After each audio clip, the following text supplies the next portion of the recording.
Before we begin today's episode, I would like to say thank you to our patrons.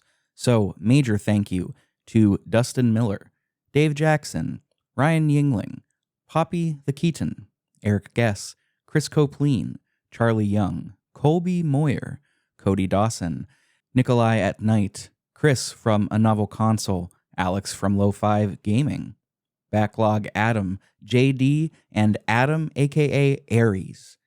If you would like to be like these fine folks, you can head on over to patreon.com/pixelprojectradio. You can find a variety of tiers to choose from, whatever fits your budget, and each one comes with bonuses. For as low as $2 a month, you can get bonus episodes, the ability to vote in polls, our schedule in advance, and more. There's a little something for everybody. It's never expected, but it is always appreciated. So once again, thank you to these fine people. And if you want to support the show like they do, once again, that's patreon.com/pixelprojectradio. Thanks, folks. Now, this show goes out to all of you anime fans. Let's hit it and talk about Inuyasha, The Secret of the Cursed Mask.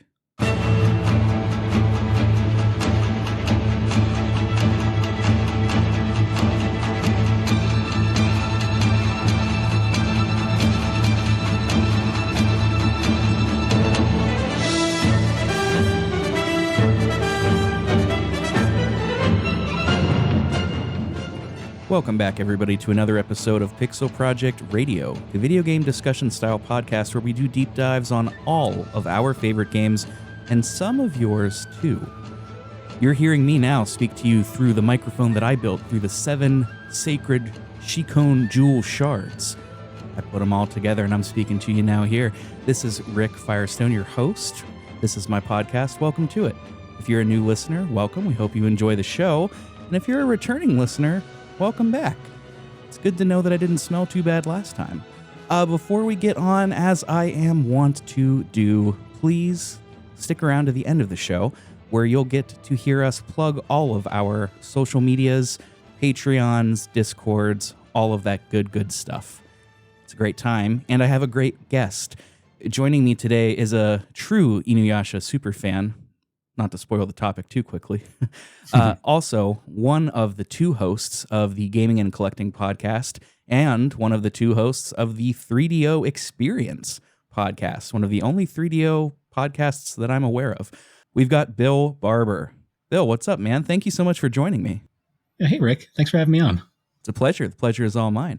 Bill and I have podcasted before on his show, and we're going to tell you all about that a little bit later. It's always a great time to talk to Bill, and especially so today, because we are talking about a little JRPG that came out in the early 2000s for the PlayStation 2, and it's called Inuyasha, The Secret of the Cursed Mask. Normally, this is where we would do the community forum, but this is a pretty obscure game, and to be perfectly honest, outside of Bill, I didn't think anybody would write in, and nobody did. And Bill's here. So here we are, no community forum today. Real quick, let's talk about what this game is. So what is Inuyasha, Secret of the Cursed Mask? Well, it's a JRPG with mild visual novel elements released for the PS2. Players take the role of either Kaname or Michiru Kururugi, and get transported back to the era of feudal Japan. It's here they meet the cast so beloved from the 90s anime, well, 2000s anime technically, 90s manga, as they try to get Kururugi to the present and thwart the evil Lord Naraku along the way. What do you think, Bill? What would you add to that? I mean, that's pretty spot on. Honestly, this game is fascinating because, like, this was during like the period of like anime inspired video games where, at least in the US, particularly, like we'd only get like fighters or maybe like an action game at the most. So like a full on JRPG was actually pretty cool for the time, especially for a series as quote unquote. I mean, it has its fans. It was definitely big at the time, but Inuyasha's more on the niche side of like the big shonen anime from like the 2000 period. So I always found it really interesting that Inuyasha got this like full-on JRPG out of nowhere. Yeah, Yeah, this and you had mentioned or alluded to some other games. This was actually not the first Inuyasha game that I had ever played on PlayStation. I had Feudal Fairy Tale, which is Mm, a combat game of a fighting game on PS1. It's not great. it was no. uh, it was also the first game I ever ordered on eBay as a kid, and by me I mean my friend's mom because we didn't have a computer at the time. Yeah, Feudal Fairy Tale is pretty interesting. That was actually developed by Dimps of all companies, like the Sonic games, Street Fighter 4, the Dragon Ball Z Budokai games as well. Oh, no kidding. I mean, it's decent. It's definitely better than say like DBZ, like Ultimate Battle Battle 22. 22 or Yeah. Final Bout. Like at least it controls competently enough. It's just not a very deep fighting game for the time. It's actually interesting too. I'm not sure if you knew this or not, but there was actually another Inuyasha game on PS1. Oh, I thought you were going to say PS2 on PS1. There was actually a Japan, so it came out before Feudal Fairy Tale. There is actually another RPG for the PS1. It's simply just titled Inuyasha. So it actually released in Japan before Inuyasha ever aired over here. So obviously they weren't going to bring it over because no one knew what it was at the time. It's interesting because it's actually the only RPG based off of Inuyasha that follows the actual plot of the anime, like the original plot line. It's kind of cool. It's like turn based 2D sprite graphics. The battle system's pretty interesting because like it uses like 2D anime art to do like the battles. Oh, cool. You can find translations on it of it online, like ROMs, to play it if you're super interested. It's okay. I mean, it probably wouldn't have been the most groundbreaking thing. I wouldn't even say it's better than the game we're talking about today, but it's a cool little note. It also, interestingly, because the manga wasn't done at the time, it has a completely just original ending that they just kind of made up. All right.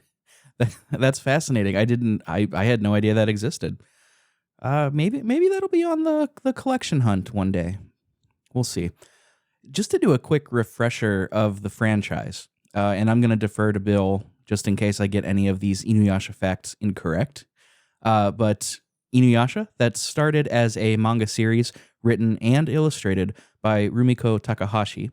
The title literally translates to dog yaksha if you were to read the Japanese kanji. A yaksha is it's a sort of spirit in the Buddhist tradition, among other Southeast Asian beliefs, but Buddhist is the one that I ran across the most.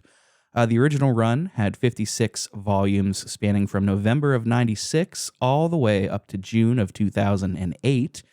It was first adapted into an anime in October of 2000, but didn't come to the US until Adult Swim picked it up in August of 2002. And that last tidbit brings me to this next segment. I want to talk about our personal histories with this game, but also the franchise as a whole. And since you are the guest, I want to throw it to you first. Sure. So my time with anime was pretty fascinating back in like the day because early 2000s, like being a kid in elementary school, this was still during the period of time where if you were into anime, you were considered one of the weird kids. Like that was kind of just off in the corner at school. Oh yeah. So I wasn't, despite the fact that everybody watched anime, like it wasn't even a secret. So I was kind of, I was in that weird kind of place where like Dragon Ball was already kind of at the end of its like time, like when it was releasing over here, and Naruto hadn't really come out yet. So I was kind of in that middle phase. And my sister Alex, she's the bigger anime head. Like the reason I got into anime is because she would constantly watch Sailor Moon all the time. And I would usually, because we had one TV, I would just kind of watch it with her because why not? And I remember catching like, because like Ronin Warriors would come on after that. And eventually one day, like I remember like she had just left, it was like Cartoon Network was on. And of course, like it was kind of like in that weird like crossing over phase where they were changing over to the Adult Swim stuff. And I ended up seeing the trailer for Inuyasha, and I was kind of like intrigued by it. I think it might have been, I mean, my favorite color is green, and as a kid, like I saw Kagome, and like I just saw like the green schoolgirl uniform. My eyes kind of like was drawn to that, and I think I just kind of was interested in it at that point. The color of the uniform is the new excuse. This is the first time I'm hearing it. You'd be amazed how like you'd be amazed how like simple-minded like children can be. Like it's like, ooh, green. Like I'm interested now. But unfortunately, my child self did not realize Inuyasha aired at like one of the worst possible times for a child in elementary school, which was like 5 a.m. weekdays. So to catch it, I would have to. My parents don't know about this, but I would have to get up super early, sneak downstairs to where the TV was, watch my one episode that wasn't even in order, and then go sneak back upstairs before they woke me up for school in the morning. And I did that up until around the point where it started. It was you started to see reruns like on Toonami occasionally, and like in other places there was also like rental DVDs. And then, of course, once the internet became a thing, sketchy websites on the internet to find or watch your anime rips. Yeah. Yeah, it's funny. My history with the franchise is almost identical. I don't remember anime in school, at least where I went to school, being that prevalent. It very much, I mean, some of the boys would watch Dragon Ball Z, but anything else, like if you're watching any kind of anime, I think people just considered you to be a little weird. And I'm definitely not saying like, oh, I was bullied because I was into anime. Like, no, the kids that got teased for it were the ones that were doing like the Naruto runs everywhere and like pretending to cast Hadokens in class. But yeah, I distinctly remember this being on Adult Swim, and I don't know if maybe it was 5 a.m. Eastern, 4 a.m. Eastern. I distinctly remember on more than one occasion setting my alarm to wake up then, like going to bed at 9:30 and waking up then to catch an episode of Inuyasha. Or the few times it was like earlier, maybe 2 a.m. earlier, quote unquote, I would just stay up. And at the time I had blank VHS tapes for my VCR, and I would record it because that's, it's just something we did back then. And I was never really like crazy into it. I was more so into just the general vibe and universe of the show. I didn't know we certainly didn't have any sort of manga sellers around my area at that time. So I was completely unaware of the written aspect of this franchise. But that's kind of the long and short of my time with the show. I did start another rewatch of it for this episode. We could maybe talk about that a little bit later. As for the game, my grandma bought this for me one time when we were at the mall. We saw it. It was, even at the time, whenever it was new, it was not like an expensive game. So she was like, "Yeah, sure, I'll buy it for you. It's a cartoon, we'll go crazy." And as a kid, I loved it because, and I'm sure you can attest to this, the quality of the game didn't matter. It was all about being a kid and experiencing more of a franchise, of an IP that I liked. The game be damned. It was just spending time with Inuyasha and Kagome and Shippo and the whole crew. That's what was cool. No, 100%. This game is interesting to me because it's like, it's such an odd like piece of history in gaming, because it's like, that was back when licensed games actually had like some form of effort really put into them. Like, it was weird. Like, you had like two kinds of licensed games. You had the ones where like the developer really tried, or you had the ones that were just a quick cash grab. And this was like a case of like, I'm despite the quality of what we'll be getting into later, I feel like the developers tried, at least with this one. Yeah, for sure. My buddy, my best friend as a kid, we were really into licensed games. We would get, we had the Shaman King PS2 game, Yu-Gi-Oh, Duelist of the Roses. Like, we had so many. And that last one specifically, I'm hoping to put on the show at one point. And you were right. Like, even as kids, we could tell that some games were just there to make money, and some had some love behind it. This is kind of in the middle. I mean, I don't think there was an exceptional amount of care put into this. And I don't want to sound overly harsh. It's just this is a profoundly bland game in many ways. It's very down the middle. Not to get into reception too quickly. but I am about to.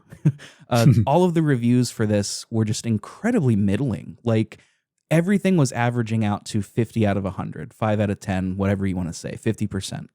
Yeah, it's so gameplay, like the game itself is one thing. The reason I consider like I feel like there was definitely some care put into this game is some of the little things, like to me notably like the fact that they got the entire voice cast from like Ocean Studios to reprise their roles for this game. I found really interesting.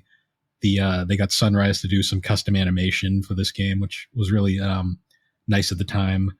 Also, the music.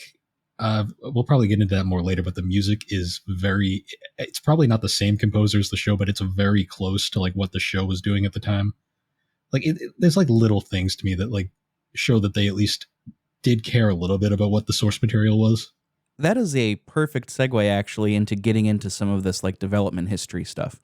Before we do, in case you haven't kind of gleaned this just based on how we were talking, this is probably going to be a shorter episode. And I know I've been saying that more frequently lately, and then inevitably the episode ends up being 2 hours. I really don't think that's going to be the case here. This is definitely going to be a bit shorter. Just as a heads up, we're not going to be going through the story beat by beat. We'll just talk about it in broad strokes.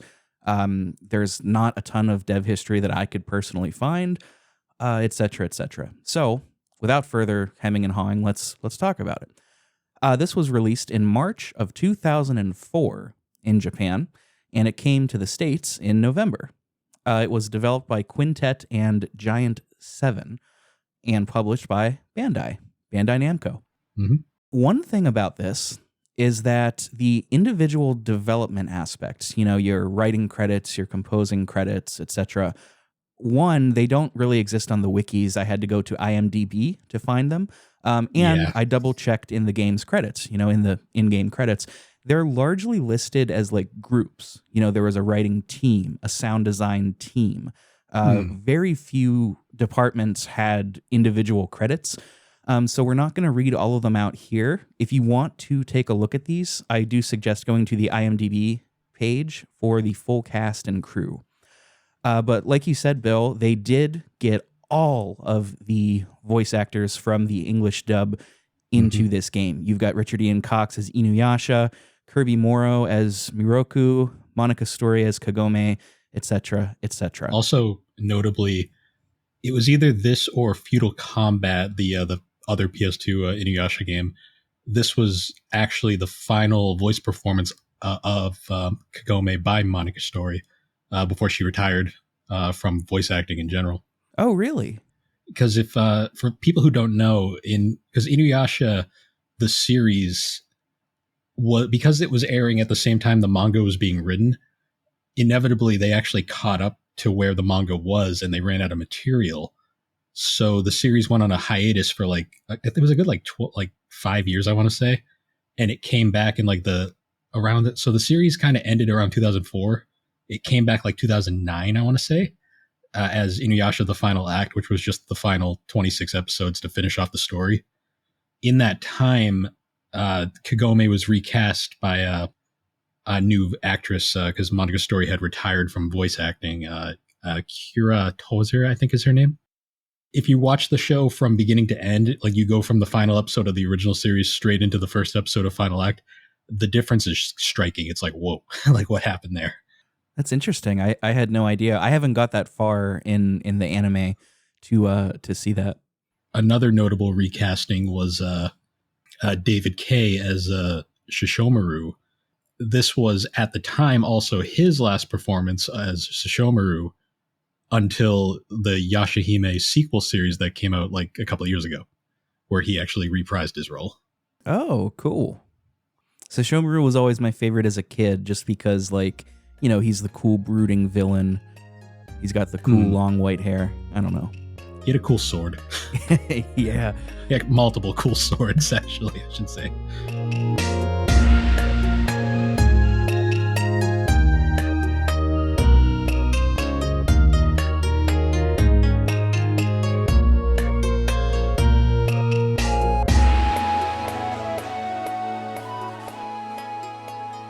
So the premise of this game is that you play, as we said, as Kururugi. You get to choose between a male MC or a female MC.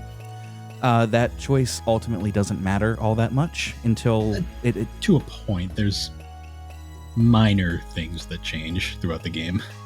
such as, I mean, other than the endings and the quote unquote romantic links, is there anything? You know how during the game there are these segments where they decide that the group just decides to take a break. Yeah, the interval events. Yep. Some of them are optional later on, and depending on it, whether you have the male or female MC, some of those events are slightly different. Oh, okay. Yeah. Nothing main story wise, nothing changes. It's more the stuff that you go out of your way to see, I should say. Yeah, I got you. I could have been more clear on that. Thank you. But you do get to choose between male or female. Your last name is Kururugi. In the Japanese, they, since they lead off with family names generally, voicing that was not a problem. In the American version, they go the persona route where they kind of just don't say your name since you get to input it. One of my favorite parts is during the opening anime cinematic when they when the character's name is on the subtitle at the bottom. They do the classic just anime, just kind of they just don't say anything, so there's just an awkward pause during the name, and it's like, oh, that's fun. Yeah, yeah. It opens with that anime cinematic. You're going back to your place of residence. Your folks own this sort of doll booth, I assume. There's a festival going on. It's like a doll-based festival, and you're helping your folks out. They ask you to go to this shed to get some supplies, and you fall right through the floor, right into a symbol drawn in red paint, and you are transported into a new world.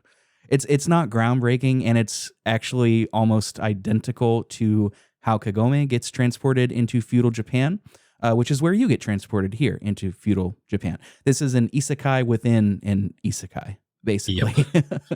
This game's story is very fanfiction-y, I will say. Oh, very much so.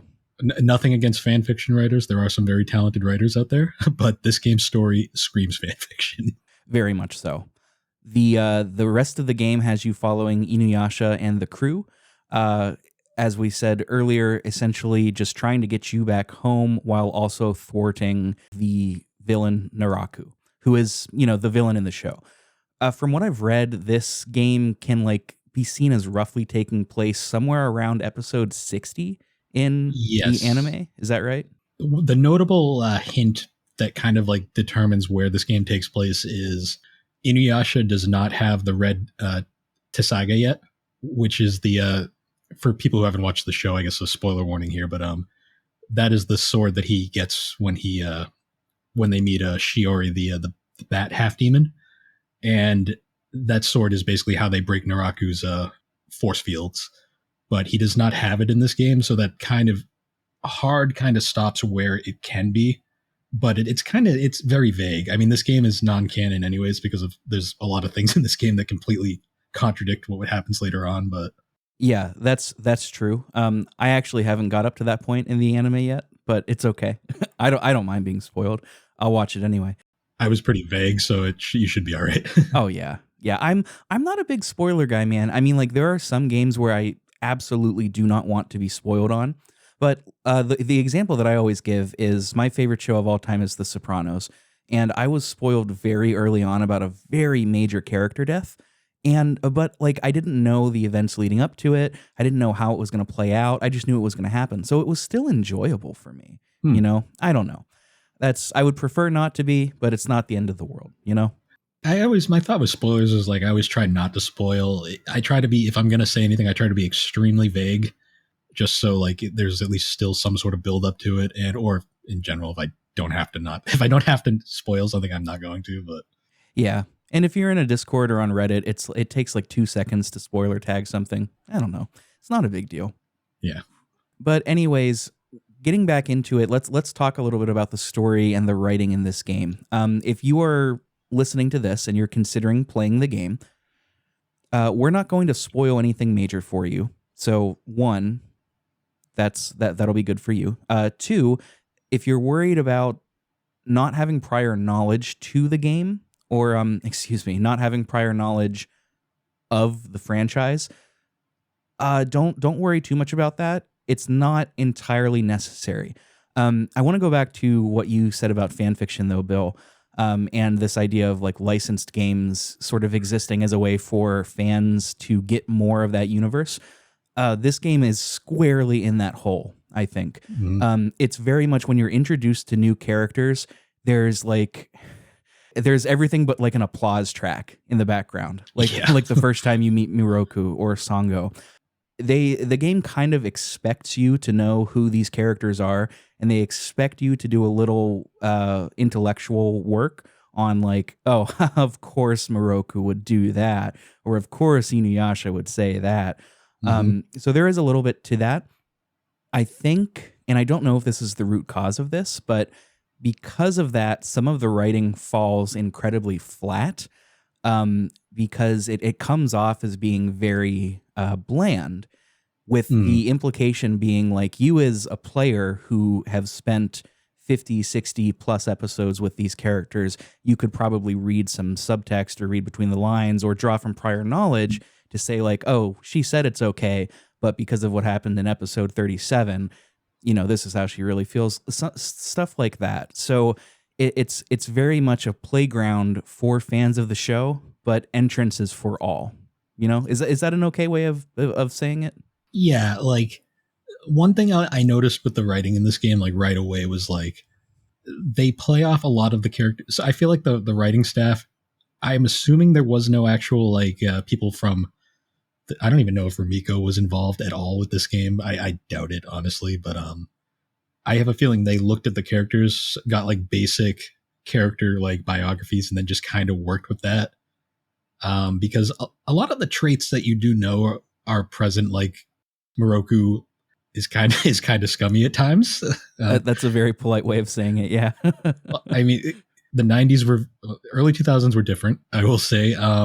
And Moroku is a good character. He just has Japan has different standards than America, and Rumiko Takagashi's work in particular relies heavily on slapstick humor, and there's a lot of content in her writing that nowadays probably would be seen as that's a bit problematic, but in context, it's very much just her style, and it's not as bad as it sounds. Like there's nothing like overtly like offensive. I'd say it's more just kind of like that's goofy, kind of uncomfortable at times.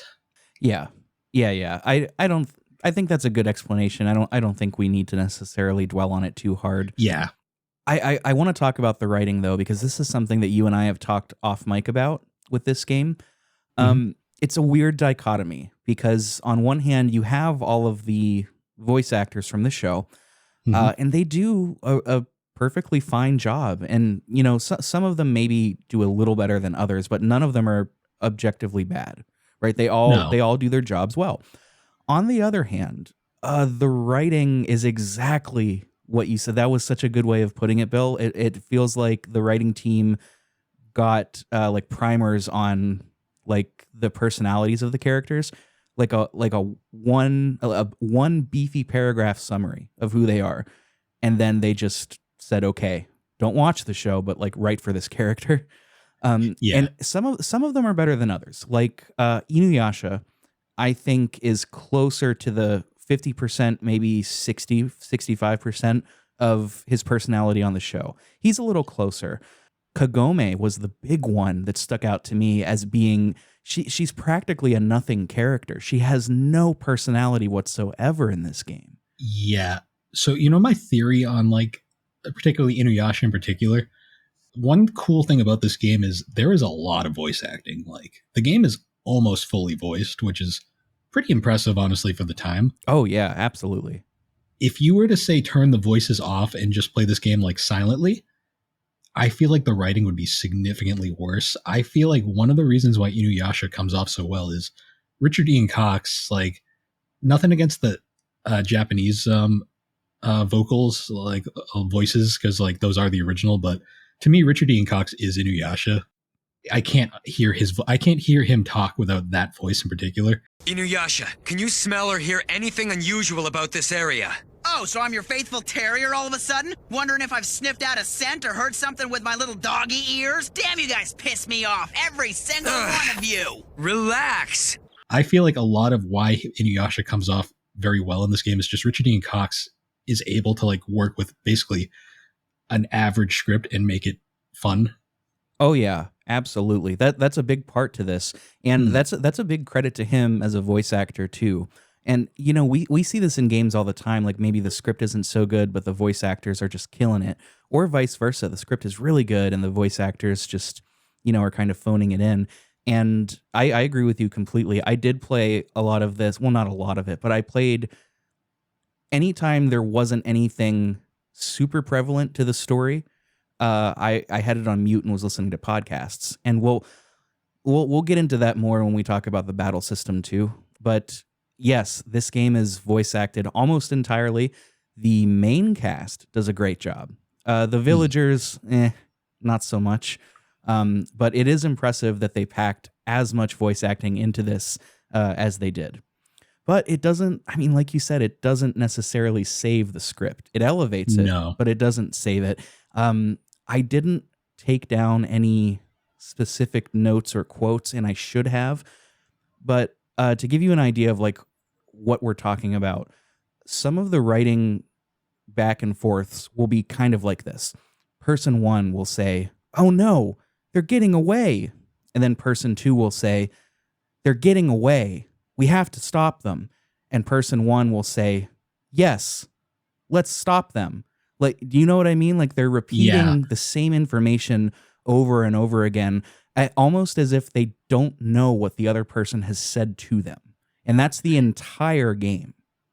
Yeah, it's almost like they had all the voice actors and they had to pay them, so they kind of just were like, everyone say the same thing, and we'll just use it all. It's kind of like, at times it's kind of like, okay, we don't need that much. But then at the same time, though, there's the rare moments, like particularly like you'll occasionally have. So one thing this game does that I really like is when a character is talking, their portrait pops up on the screen. And it's kind of like the visual novel style, but occasionally like you'll have two characters talking and they'll both appear. And like one of the few times where I feel like Kagome is actually pretty well written is like when she's interacting with other characters. I think her worst is when she's interacting specifically with the main character, because you basically got it's like any. I hate to keep making the analogy, but it's like any fan fiction where it's like, I fell into the feudal era and now I'm hanging out with Kagome. It's like, and that's a big part of the script writing for the main character is I think they deliberately did not give them a personality so you could insert yourself. I am on record as saying I'm not a fan of this. I think it is always detractive. But, and it's like you said, because of that, when you have Kagome, who out of the main cast is objectively the one with the least personality in this game, having her interact with the main character, who is not who doesn't have a personality either, it makes for some truly dreadful dialogue and exchanges. And that's a shame because I actually did a lot of Kagome's interval events, like the hangout sessions, which I suppose we'll get to in a minute here. Mm-hmm. And it's just, man, it's boring writing and then some fan service and then more boring writing. Yeah. It's really weird to me that, like, I think the best moments for Kagome are when she's talking to, obviously, Inuyasha, because that's just how they're supposed to be written, or like Shippo or something, or Sango, sometimes Moroku. Like, they kind of forgot how to write Moroku at points as well. Well, even Inuyasha and Kagome together, right? Like, so for those of you who haven't seen the show, Inuyasha and Kagome are the protagonist and deuteragonist, respectfully. Yeah, that's the internet has poisoned my brain, man. Respectfully, but that's who they are. They're the two main characters, and they have a sort of frenemy dynamic while also being love interests as well. They're the TV they're like the perfect example of the TV tropes definition. Like, oh, look, they really do love each other. Yes, exactly. TV tropes saves the day once again. but that's exactly right. And it's staggering in like watching the show and then coming back to this game because they're so safe and vanilla in the game, whereas in the show they're basically telling each other go to hell constantly without saying it in such harsh terms. So Interestingly enough, I'm going to bring in a little manga knowledge here. Yeah, The please. show, believe it or not, actually plays up the love hate sit boy shit a lot more really? than the manga. It's like, so if you were to actually do a side by side of all the times she, so for people who don't know, the sit boy thing is basically Inuyasha is a dog demon, and he has this this set of rosary beads that was put on him because when he first appears in the show, he's kind of crazy and he's kind of an anti-hero, not really a hero yet. Basically, to keep him from attacking Kagome, they put these like rosaries on him, and when Kagome says the line "sit boy," he basically gets face planted into the earth. And in the manga, it's an occasional thing that happens, usually for when it's necessary, like if he's being a shit, basically like he is in most of the show. In the show, though, they play it up significantly more. Like basically anytime they need a haha funny moment, they'll like just have Kagome face plant him into the earth multiple times. Yeah, it's that classic kind of slapstick style, humor that you see in cartoons. Inuyasha says something insensitive. He doesn't understand that Kagome is trying to say that she cares about him. She gets mad, sit boy, and then he face plants. And, cue the laugh track. Like one of my favorites in the show is there's a point where like he just won't, she's clearly in a bad mood, and he just won't get off her back to the point where she just like turns up. She's like, can't you see I'm pissed off? Like, why won't you leave me alone? And then just screams sit boy, and he just gets implanted. And then it cuts to the rest of the characters going, he never learns. And to be fair, they did get some of that into the game. There are a few moments where that happens, and it's kind of funny. It's cute, if nothing else. Another thing I kind of theorized too is, as I had said earlier, this was one of Monica Shori's last last performances as Kagome, and I feel like she kind of phoned it in for a lot of this game. Like clearly she was on her way out and was kind of done with the role. I had wondered about that whenever you said this was her last performance. Well, do you know the story about how she retired? I was about to ask. No. So I don't know if this has ever been 100% confirmed, but apparently it had to do with fans at like conventions were really creepy about the whole Inuyasha like relationship thing, and they basically treated her as if she was Kagome, and she just became like disillusioned with the role. I don't know if this is true. This is just something I've read on multiple sources. Never actually 100% confirmed, so this might just be something fans made up, but that is like the theory like that goes around, because like apparently like she just was disillusioned with the role and just kind of stepped away from voice acting entirely. Like she's fully retired now. Man, I wish I could say that that's surprising or not believable, but it's neither of those things, unfortunately. Yeah. Man, it's like a proto Jim and Pam kind of thing too. I know Jenna Fisher dealt with that a lot when she was doing The Office. What a shame. I know. It's really depressing too, because like in the show in particular, especially like obviously the original series run and like the 4 movies they did, she is so expressive. Like Kagome has a very specific way of talking. Like she has like an attitude, but she's also cutesy at the same time. Why are you trying to pick a fight with me? Why can't you just leave me alone? This is already hard enough.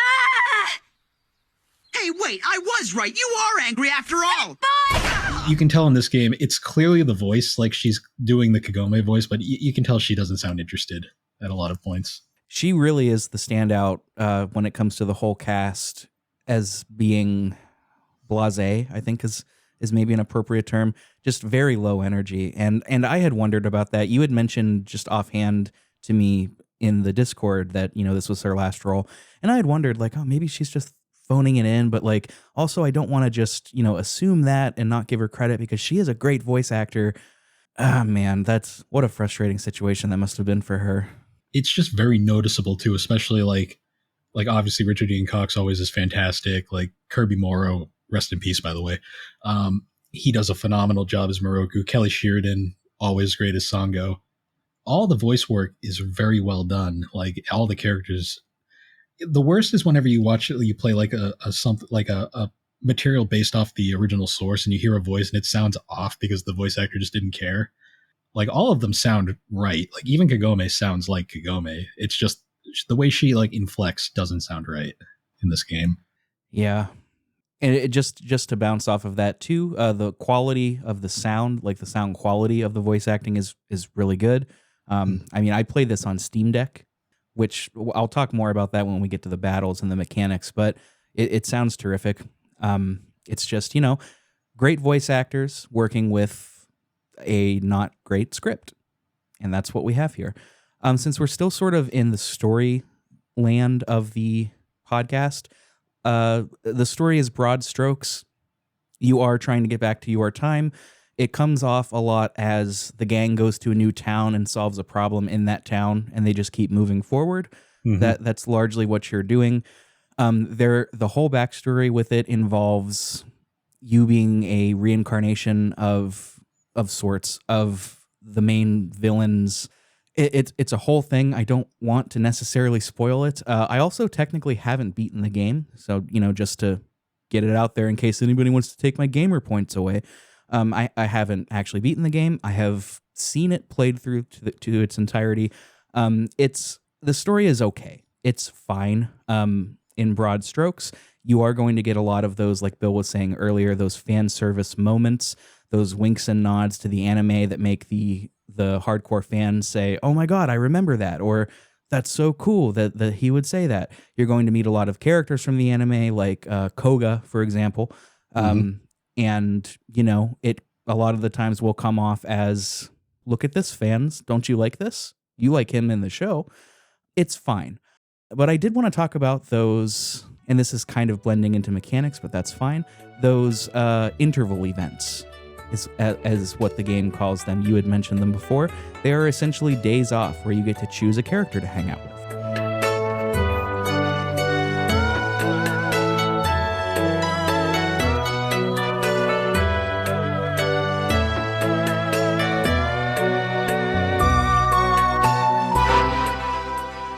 Yeah. So this game is interesting because this game not only has like these are meant for bonus story content, but they're also incorporating this game's other bonus mechanic, which is there is a romance system in this game that is very tacked on and kind of unnecessary. I'll get to that later in the episode, but basically you'll get to rant. So there's 5 mandatory events, but there's also other ones you can run into just by accident that you don't have to view. And basically the way they work is the group will just decide, well, let's take a day off. And then you'll get an option. Who do you want to spend time with? And it's basically all the cast members. And you choose one and you get a different event revolving around the characters. Another thing to note is when you pick your character, the rest of the characters all randomize and will go pair up with somebody else. This is important. We'll get to it later. Basically, you get a little fan servicey moment where you hang out with the character and you do some sort of task. The way it works is you hang out with the character and you get relationship points with said character. If it's a character of the opposite sex, so say you're playing as the male MC and you hang out with Kagome, you'll get romance option points. And towards the end of the game, you can pair up with one, you get a slightly different ending. It changes some of the narrative stuff. Like I will say one thing that is kind of cute is if you get relationship points with Kagome, Inuyasha gets really jealous and he starts becoming kind of a dick to the main character as the game goes on. That is a neat aspect too. And that will be the same if you're the female protagonist and spending time with Miroku, then Sango will get jealous with you. That is a nice little touch. It is. To be honest though, I found the relationship system kind of pointless. My whole thing is the main reason I have like 2 opinions when it comes to this kind of system in a game. So say like you're playing something like Persona where there is no canon and there's just like, it's literally a blank slate kind of thing. Then I'm fine with it because there's no real, like, you're not like affecting anything and it's just for your own personal amusement. In a case of something like this, where there is a very established canon, it's not really a secret. Inuyasha Kagome are a thing and Moroku Sango are a thing. So when you're kind of messing with that, to me, I always found that kind of like, it's like, okay, now you're just playing into, it's another, I jokes, the fan fiction-y thing where you're kind of just playing into your own little personal fanon thing. And I always found it kind of just meh to me personally. Well, you say that you're joking about it being fan fiction, but I really don't think, I think you're right on. I mean, I think that's exactly what this is. This is like if a group made a fanfic of Inuyasha and they also just happened to be incredibly good with coding and programming and had the money to hire the voice actors. Yeah. That's kind of what this whole project is. I agree with you. I mean, this system, I'm a big fan of the social sims in games, your Fire Emblem, Three Houses, your Personas. I know that's not how real friendships work. I know. That's a criticism that's levied all the time, and my response is always, I know, but this is a video game, and it's fun to me. I don't know. I mean, I don't need to say anything more than that. But it feels very tacked on here, like incredibly tacked on. And Exactly. I think part of it is because they kind of come out of nowhere. I think part of it is it's interfering with the canon, like you said, with like, getting in between established relationships. I think part of it is like sometimes characters will pair up to hang out, and that just would never happen on the show. Like like when have Sango and Shippo ever hung out? Oh, I don't think I've ever seen it. Save that one for later because I have to mention something important with that. Okay. But another thing too is like going back to just the really weird writing is we're going to bring up Kagome again. Anytime you hang out with Kagome, she just feels weird because Kagome's entire character is that she's sweet, but she's also sarcastic and kind of like has a bit of an attitude. When you hang out with her as the main character, she's just like she's kind of a doormat in a lot of ways. Like she just kind of exists. Like she's very polite and she's very professional. Like she doesn't really treat you like she doesn't behave like she does in the show. Like all of that attitude is gone. She's just like a very professional and polite. Like, oh yes, thank you. Oh, okay. Well, here's what we know. And it's like, I don't know, man. Kagome far and away is the most disappointing character in this game. Especially because like Kagome in the anime in particular, one of her biggest character tics is like she's very emotional. So like her like emotions can like change on the dot basically. Like I always think like one famous moment is like the episode that introduces Moroku to the series.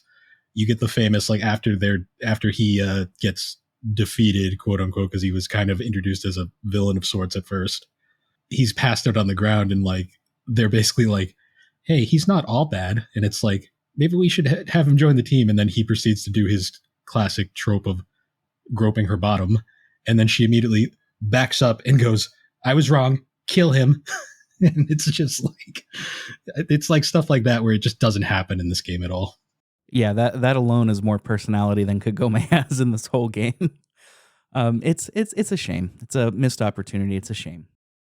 These relationships, they're going to tie into a combat mechanic, which we'll talk about when we get to the gameplay. They also tie into the endings. Bill, I think you had alluded to this. And please correct me if I'm wrong. I did not watch all of the endings. I watched some of them. The ending is largely the same across every route. The only real difference is this very, very small like end scene where the main character will look into the sky. It literally shows you a picture in the sky of the character you got the most relationship points with, which is super corny. I don't like it. Yes, it is. And then you'll get like a small credits scene. So for example, this is the one that I most recently watched and the one that seems the silliest to me. It's possible to get an ending with Sesshomaru if you play as the female main character. And, aside from it being the most difficult to get, it's also the least rewarding because your character will look up into the sky. You see Sesshomaru and you say, I wonder what they're thinking about. And I think they say they because it could be any gender, which is fine. And it cuts to a scene of Sesshomaru with his little lackey, Jockin. And Jockin says, what are you thinking about, my lord? I'm not about to do a Jockin impression. What are you thinking about, my lord? That wasn't bad. That was pretty close. Voice acting debut, baby. Hire me.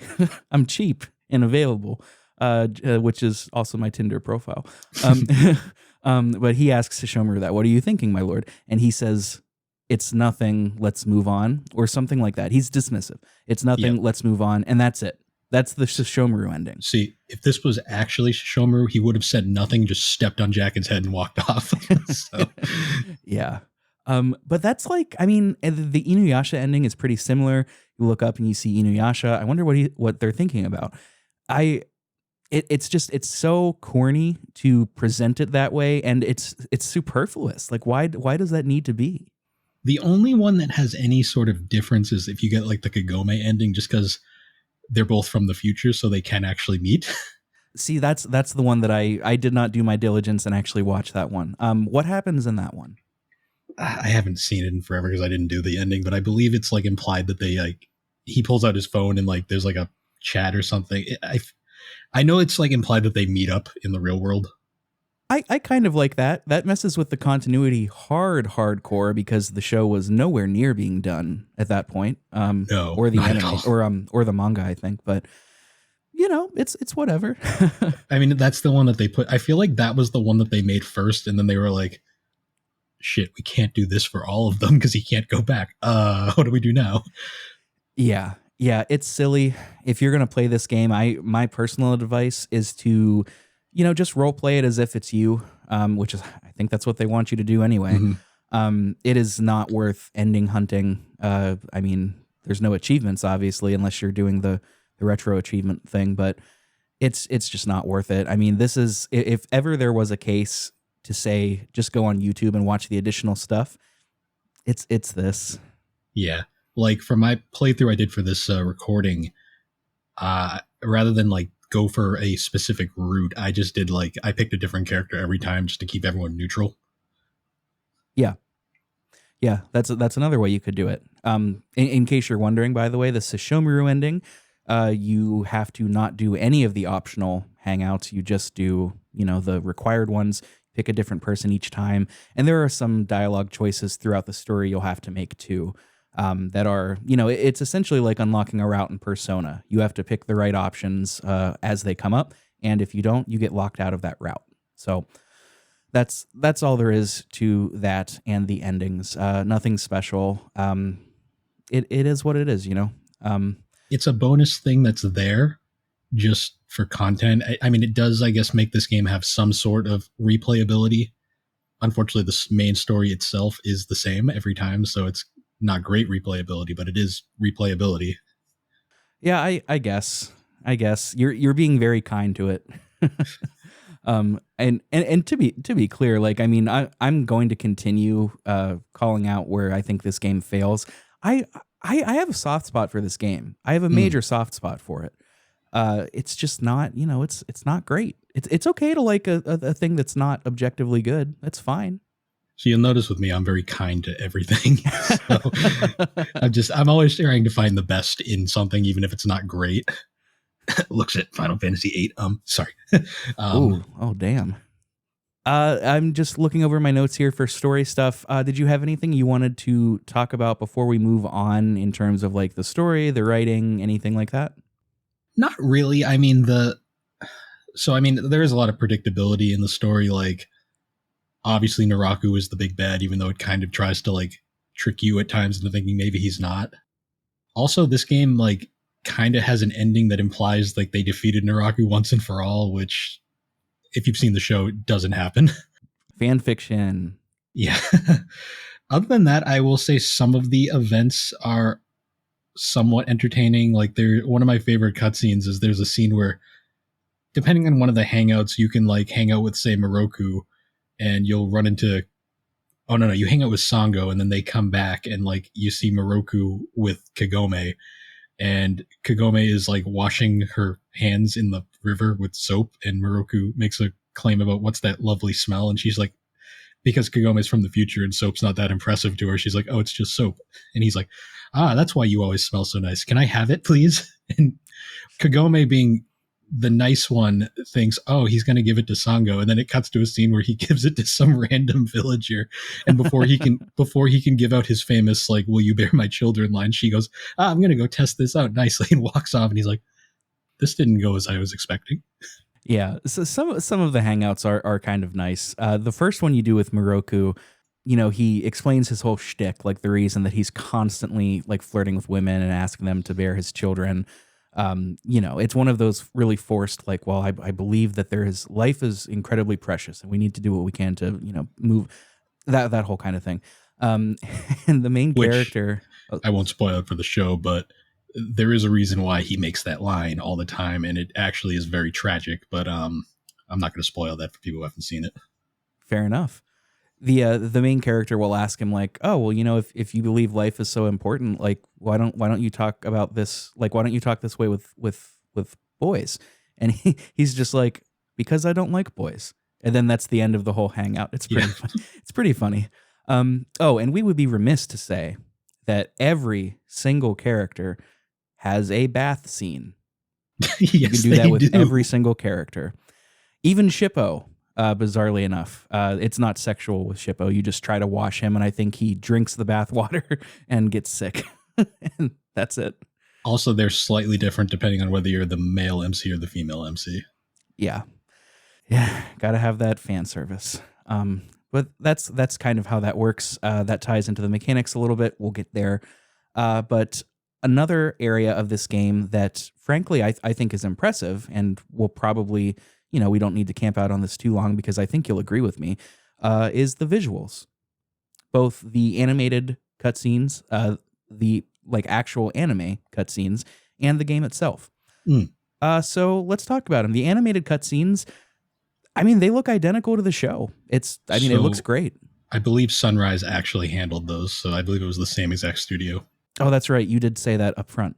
Yeah, nothing else to say. They look terrific. Matches Rumiko's art style very well. Yeah. And that, your main character will be in there too. So it's not just the cast, which is a nice little touch. The game itself is played out in a sort of 3D polygonal sort of third-person overworld. It's very of the time. You look at it and it's immediately recognizable as a PS2 early 2000s kind of JRPG. Yes. And the characters are all very much in the chibi style. So they've got the exaggerated features like eyes, large heads, smaller bodies. I think it's a taste thing. I like it. I like this style a lot. What about you? For PS2 era, I think it actually looks very good. Like the character. So if you've played a Feudal Combat, which is the fighting game, they use realistic proportions and hasn't aged the best, I will say, visually. So I actually prefer this look because this kind of ages better with time. Like, especially like the character models, I think for what this game is, they look they're fine. Like they're not, everybody looks like they should, I should say. It's a great example of art direction versus graphics, right? The art direction is what keeps this game looking okay. Even though the graphics, objectively speaking, are lesser than, Final Fantasy 16, the art direction of this, it's not timeless, but it gives it a longevity that it otherwise would not have. This is why I'm always, and I forget, I think it was Andre from Fine Time, shout out to him and that show, that said that bangs this drum too, that like art direction over graphical fidelity will win any day of the week. And, and I'm right up there with them. Bill too. We're all in agreement. It's perfect. Like one thing this game does that I really appreciate is this game has two kind of graphical engines. For the majority of the game, like through like the overworld, like towns and like certain not really dungeons, but like the traversal areas, this game uses the backgrounds are all hand-drawn 2D, like kind of pre-renders, kind of like a PlayStation era Final Fantasy. And the character models are 3D and you walk around those. When you get to a major dungeon, it changes to full rendered 3D. And I feel like that is a nice effect because like the pre-renders actually hold up really well. And when it switches to 3D, it's not super jarring and it works for the scope of the dungeon they're trying to like, show off at the time, which I think was smart how they did it. Yeah, I can agree with that. I'm a big fan of pre-rendered 2D backgrounds in games. This isn't going to look as good, to be quite frank, as like Final Fantasy VIII or oh, I just had it on the tip of my tongue, Legend of Dragoon or something like that. But it still looks good. It looks really cool. It's cool to see your characters running around there. They do the exaggerated little chibi runs. It's funny. It's great. They look the exact same in combat, which is nice. It's not like Final Fantasy VII where the combat automatically turns them into like real people. Yeah. Which I honestly, I think it's good that they chose to keep it simple. And yeah, I mean, I don't really have much else to say about the visuals. I like them. I think they're good. There's nothing was too egregious to me in terms of like design or anything. Visually speaking, anyway, some of the levels are incredibly frustrating, but I guess we could talk about that during the gameplay. I will say one thing graphically that I like for the most part that it very much resembles the show and the source material. The only thing I kind of take points off is this is probably more just for the time period and like the budget probably, but you're going to see that same room a lot for when you go inside a building. Yeah. Almost exclusively that Like, same room. It's like, everybody's house seems to look like Kaede's house. It's weird. Speaking, before we move off characters, and this is maybe just me being, a newbie into the series. Like I've consistently seen the first like 20 episodes, but then like, after that, it was just whatever Adult Swim showed me. It threw me off hearing Kaede not speak in her typical style. She uses yous and I's instead of these and yees. And it really threw me for a loop. So the show basically gave up on that halfway through. Let's just say. Okay. They kind of like, they were just like, yeah, screw it. Oh, that's a shame. I kind of like that about Kaede, but okay. I'll give Kaede credit. She's still kicking in Yashahime, so despite getting blown across a freaking field at one point.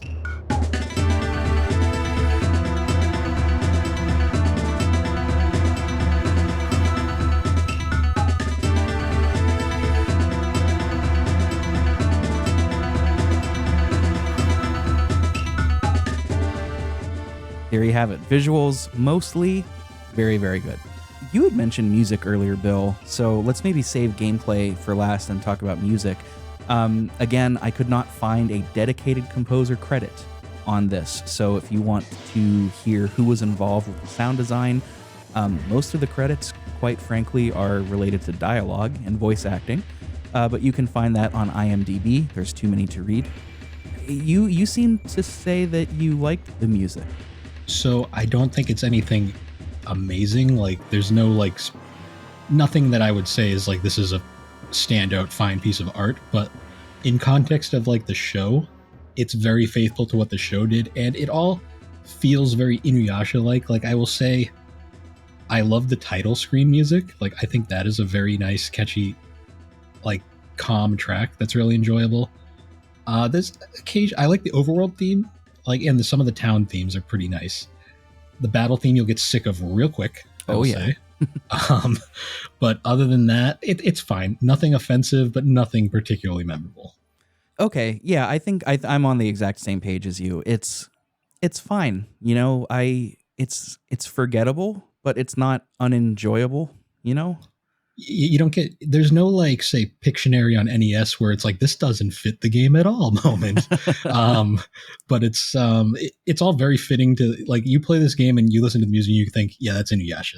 That makes sense. Yeah, you're not gonna get, there's no like overtures. You're not gonna get like extreme any sort of Uematsu or Hisaishi levels of compositional scope or anything. You're not gonna get any kind of experimental harmonies.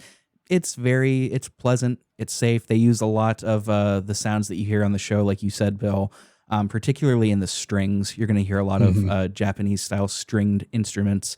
And then, it's fine. I really wish I had more to say about this, especially being a musician, but I kind of just don't. It's a fine setting. And, maybe to its credit, it's good that there's not more to say about it because it doesn't get in the way at all. That's why I like to say it's inoffensive. Like there's just nothing wrong with it, but it's also not something that I'm going to be like, look at this. This is great. This is Nobuo Uematsu classic right here.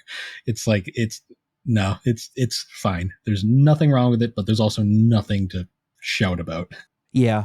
It's It's okay. You're going to be hearing the music all throughout here in the intro and the little interludes probably right now, or maybe it has ended by now. I'm not sure how I'll edit this, but it's okay, And if you disagree, if you're really into it, you think it's really something, then join the Discord and start a conversation about it, because we're open to that kind of thing.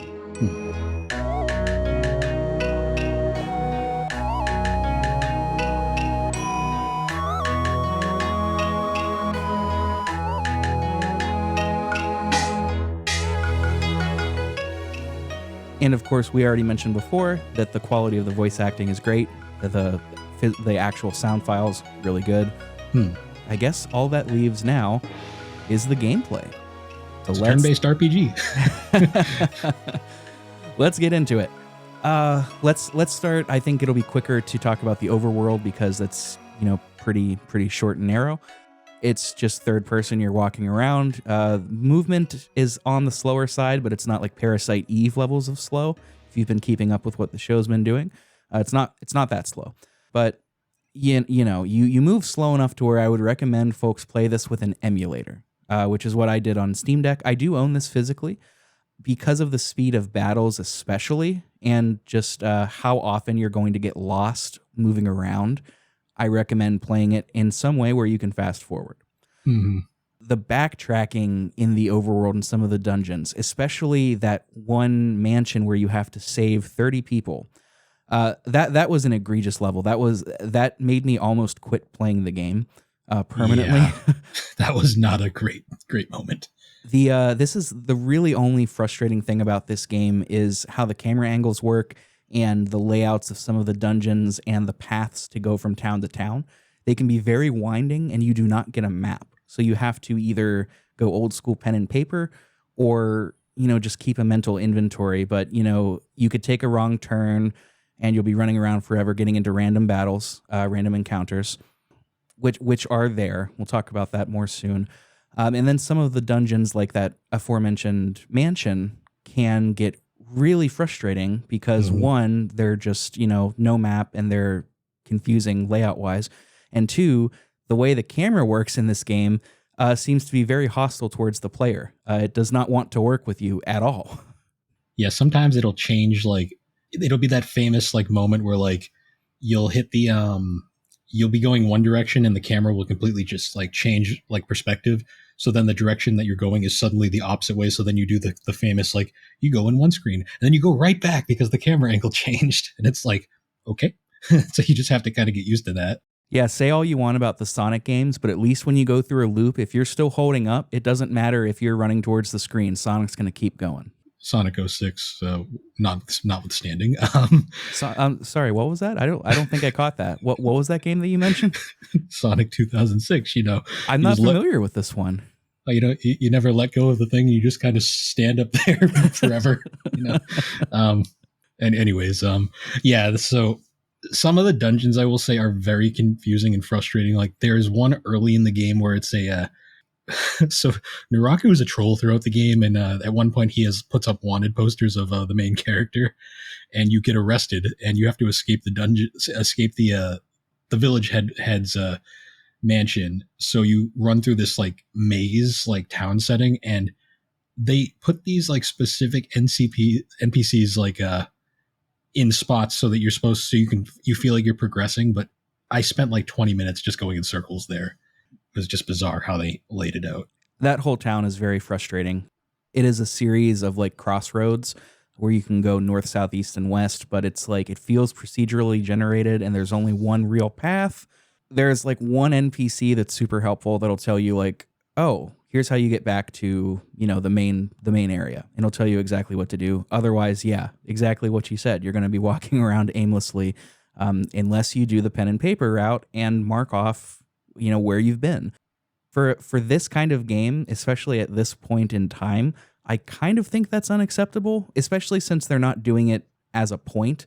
It's not additive to the whole experience. It's just a sort of byproduct of bad planning.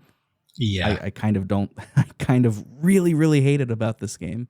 Another thing too that we didn't really mention at the start that is a little fascinating is this game was developed by Quintet. the studio that made classics like Soul Blazer, Terranigma, Illusion of Gaia, ActRaiser. This was their final game, believe it or not. I did mention that. I did not mention those games that they made because I didn't know. Oh, really? Oopsies. Yep. Fake gamer. Yeah, I didn't know. I thought we were just like, I didn't know if we were glazing over it or not. I figured that was worth mentioning. Yeah, this was Quintet's last game, and they have quite the pedigree behind them, believe it or not. That is really surprising. Well, it's also confusing too, because there's that other developer that is also listed, and I'm not sure which studio actually did the majority of the work, to be honest. Yeah, Quintet and Giant 7 were the two that I could find. According to Wikipedia, because I've also seen there's like rumors that a studio called Kamui also worked on this game, which it's unclear. Really bizarre. I wish I could find more about the development history, but there's virtually nothing. No. I couldn't find any interviews with anybody that worked on the game. I couldn't find any, the Wikipedias, even the fandom Wikipedia is basically bare. It's this game is weird how it exists, but you'd be amazed how many people don't even know it exists. Yeah. Yeah. I mean, yeah. Well, I'll get into that kind of when we talk about closing thoughts and such. But yeah, getting back to the gameplay in the overworld, a lot of backtracking because of frustrating dungeons, map layouts, etc. The camera does work against you a lot of the times. If you're trying to look for, say, lost people in the mansion, they will essentially be hidden, and you just have to try every wall. It's incredibly frustrating. I mentioned random encounters. This game, so they handle it in an interesting way. There are random encounters. You can be wandering between towns. You often have like a little path to next town, and it's just a series of, again, very confusing forest areas where you can go on multiple branching paths. But as you're walking around, you can get into random battles. So that's a thing. But there are also these dark purple miasma clouds that are on the map, and they represent enemies, sort of like in a Persona game where you see an enemy on the screen, Chrono Trigger, things like that. Mm-hmm. Now, it's weird because if you walk into them, about 70% of the time, it will trigger a random battle, but sometimes it just doesn't. Sometimes it doesn't at all.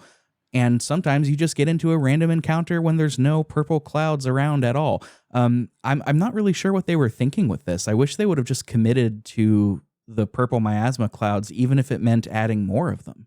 It's extremely inconsistent. So there are moments where whenever I play a game that has on-field encounters, I'm kind of a masochist and I like to fight them all, even if I don't have to. So when I see these purple clouds, I'm like, all right, I'm going to just clear these all out before I move on. And sometimes I swear you'll run through it. It just won't register. And I'll be sitting there running in circles. I'm like, come on, trigger. And then the second you walk away, immediate random battle. Yep.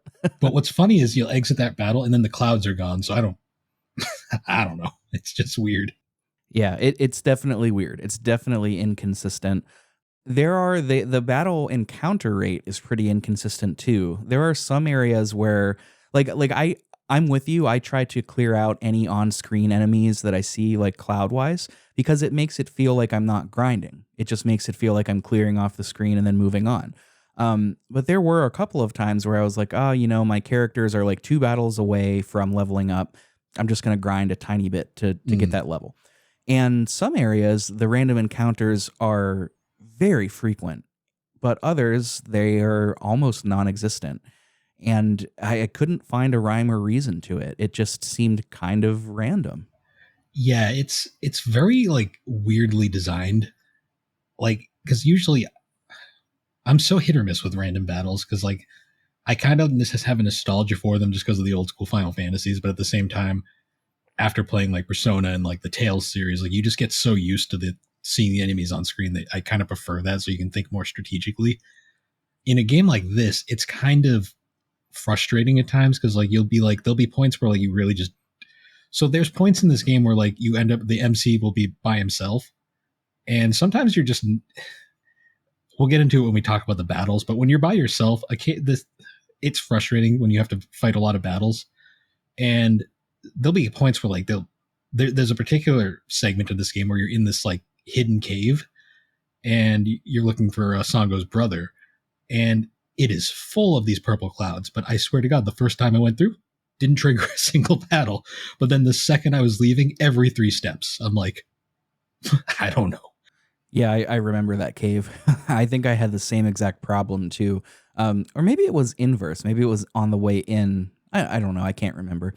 But yeah, it's just, it's not telegraphing what it's trying to do. And I think it's just because it doesn't know what it's trying to do. I don't know that they thought about it. I feel like the team just was. It's weird because the team wasn't inexperienced, because if Quintet did the majority of the development, they clearly knew how to make RPGs. The thing is, this game feels like it was their first attempt at this style, and the balance is very off in this game. Yeah. Well said. I couldn't say it any better. Just to finish up the overworld kind of stuff, it's a standard JRPG. You're going to have NPCs that you can talk to. You can find items, loot scattered around. They appear as little bright glims. Very easy to miss. Very easy to miss. They're definitely easy to miss. They do kind of reward you. I mean, if you're in those paths between towns and you're exploring, pretty much every dead end is going to have something, which is nice. But that's kind of all there is to it. It's a pretty standard, not quite generic, but kind of generic third-person JRPG. One thing I will say that is very nice, though, is the way the world map works.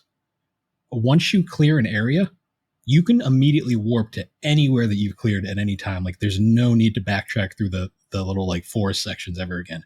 So say you clear a town and like you're low on health and like you'd rather heal up, you can go right back to Kaede's village, talk to Kaede, and get a full heal, like for free at any time, which is very nice. And also the only place you can save the game is on the world map screen, other than a few occasional moments. Yes, good call. Yeah, that is a nice concession they gave you with the world map. Yeah, they don't tell you that that's the only place you can save, really. The only other places you can save in the overworld, unless my memory is failing me, are when you're in dungeons. There will be cats just kind of chilling, and you talk to a cat. I don't know why. Cats, the best kind of cat. Save cats. I love it. You could say they're just helping you pause the game. Terrible. Let's get into the battles, because that's, I mean, in some ways, that's the strongest part of this game is the battle system, even though at its core, it's not doing anything really stand out. So let's talk about it a little bit. First of all, I mentioned before that I was playing on an emulator and I recommended it. One reason is because of the frequency and the speed of the battles. The battles are frequent and the speed is slow. The speed is quite slow. And I'm talking everything. Battle animations, load times in and out of battle, the victory screen, because they're always yapping at the end of the victory screens. The battles just take a long time. So my process throughout all of this was, if it was a random battle or anything that wasn't a boss battle, fast forward. If it was a boss battle, then I would let it play out, standard speed, because I wanted to do it both ways. I mean, I think you agree. Yeah. So I played this on my original PS2. Oh man. Oh man. The load times are very bad. Well, they're not the worst, because there's definitely worse, but they are not great. Let's compare this to a stalwart of the genre. How would you compare the battle overall, like load times, animations, etc., of Inuyasha Cursed Mask versus Final Fantasy IX? 9's a lot faster. Yeah. I'll say that. Yeah. Overall, it definitely is. So there's like a bit of a hiccup between like every like action you do at points. Like one of the biggest ones is when an enemy is defeated, there is like this like 10-second pause where it's like, you're kind of like, did I finish it or did I not finish it? And when they die, they kind of just phase out of existence. but sometimes like it takes a while for that to happen. So at times you're like, did I win? And then it's like, nope, I guess I didn't. But then other times it's like they'll just disappear and you'll be like, all right, I won, I guess. Yeah, the tell is always whether or not they move afterwards. If they keep moving, they're not dead. If they just stop, like full frame stop, then you might have to wait a couple of seconds, but they're gonna vanish. Yeah, sometimes it takes a while too. It's really weird. Yeah, it really does. Let's do a broad overview of the battle system. It is nothing new. You've got your attacks, special attacks, items. You can defend. You can flee. It's very standard. Your party size is 6. That's a lot for for a turn-based RPG. It is. It really is. And enemies can be anywhere from 1 to. Does it? It doesn't max out at 4, does it? Or does it? That's a good question. I'm brain farting because I swear I saw 5 at one point, but now I'm questioning it. 4 or 5? Yeah, I want to say 5 at most because I don't remember there ever being like a big horde of characters. And the way it works is there is this little circle in the top right corner of the screen. I actually like this quite a bit. And your character's portraits, along with the enemy portraits, are going to circle all around the circle. And whenever one of them gets to the very front, it's that person's turn.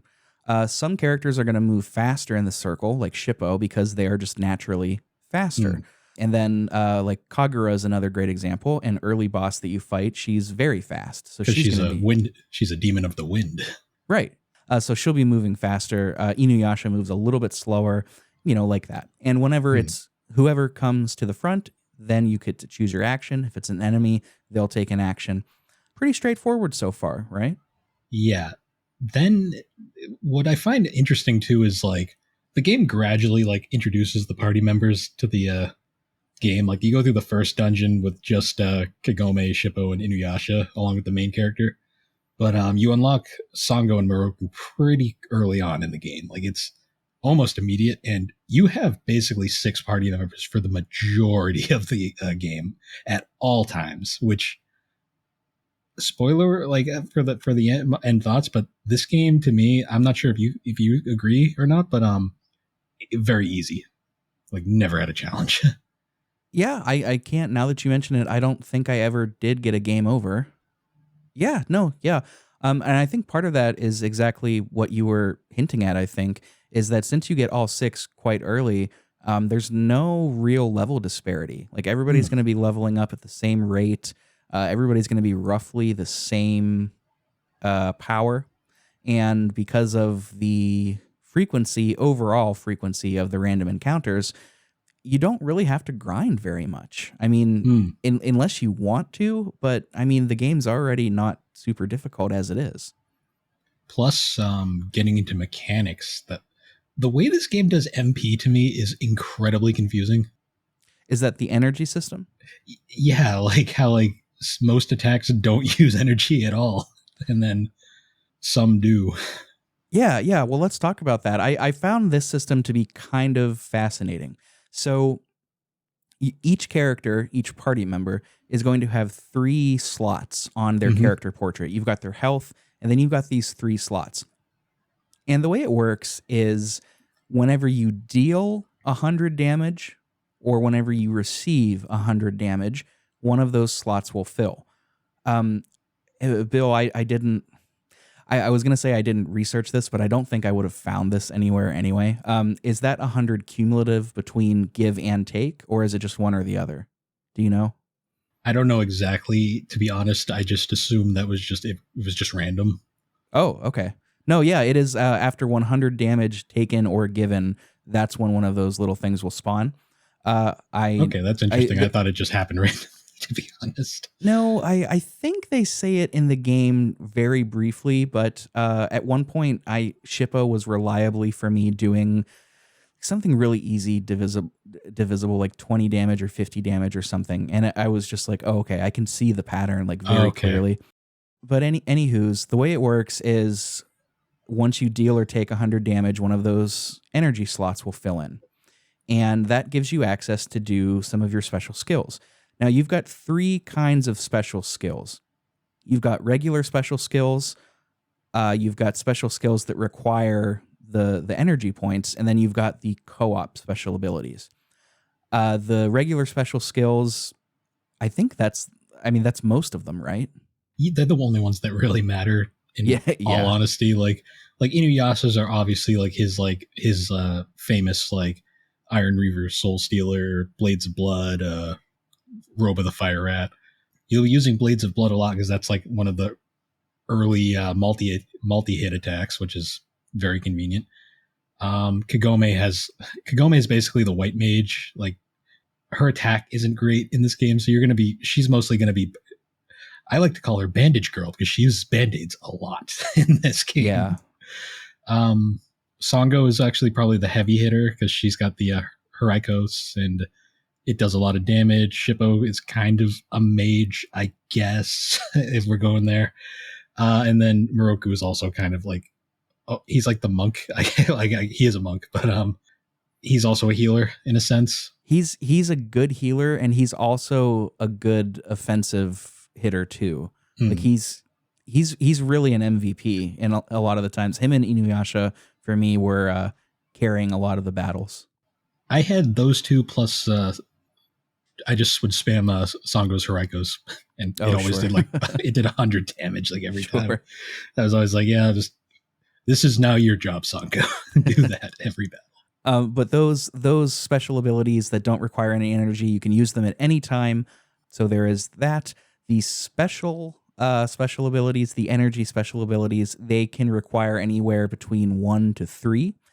And that's what those energy points are used for. Generally speaking, these are going to be some of the more signature attacks like Inuyasha's Wind Scar, Miroku's Wind Tunnel, various other non-wind related moves. I believe Sango has Kilala will appear, or Kiara, however it's pronounced. Well, it's Kirara, so in English it just got localized to Kilala. Whatever. But yeah, they're generally going to be stronger attacks. Yeah, again, you don't really need them, but they are cool to use sometimes. Oh, I will say one thing that I find very amusing is the main character has his special magic power they pull out of nowhere. I forget what it's called. It's your special boy powers called Shikigami. Shikigami, which, that's what it was. Every single voice line that your main character uses in the battles call it Shikigomi. I have no idea how that got past quality control. I don't think they've paid much attention. But before you unlock, because you don't unlock those powers until like a good probably hour or so into the game. During the first part of the game, his literal only attack is he just runs up and shoves the enemy, and it is so lame. Yeah, dude. He shoulder checks him. He runs up like a frat bro outside of the gym. He's like, "What, bro? What? Come at me." The noise he makes is hilarious because it's literally just like this every time he does it, and it's so bad. It's very funny. Another thing that this is just a meta thing too, but they kind of do the same joke as they do in the anime where like on the overworld screens, Sango is always in her casual clothes, but whenever you go to battle, she changes into the Demon Slayer outfit. So I always laugh because it's kind of like implied that during a grinding or something, like she just immediately changes in and out of that costume constantly. She's fashion conscious. We love it. So those are the 2 of the 3 special abilities. The last one are the co-op abilities. So let's unpin that from the interval events that we were talking about earlier. When you choose to spend time with a companion, let's say Shippo. Shippo is the first one that I unlocked. You'll go through their little hangout session, and as you level up, and I could not for the life of me figure out if this was random or if it like had pre-planned level caps that you had to get to. But as you level up, you will learn co-op abilities. And this is true not just of the main character and your companions, but also of the companions themselves. Mm-hmm. So when they pair off and do their things, they'll learn, some abilities too. These will generally require 1. I think all of the ones that I got were 1 to 2 energy, but I wouldn't be surprised if some of them use 3. And the way it works is, let's say it's main character plus Shippo. Shippo comes up first.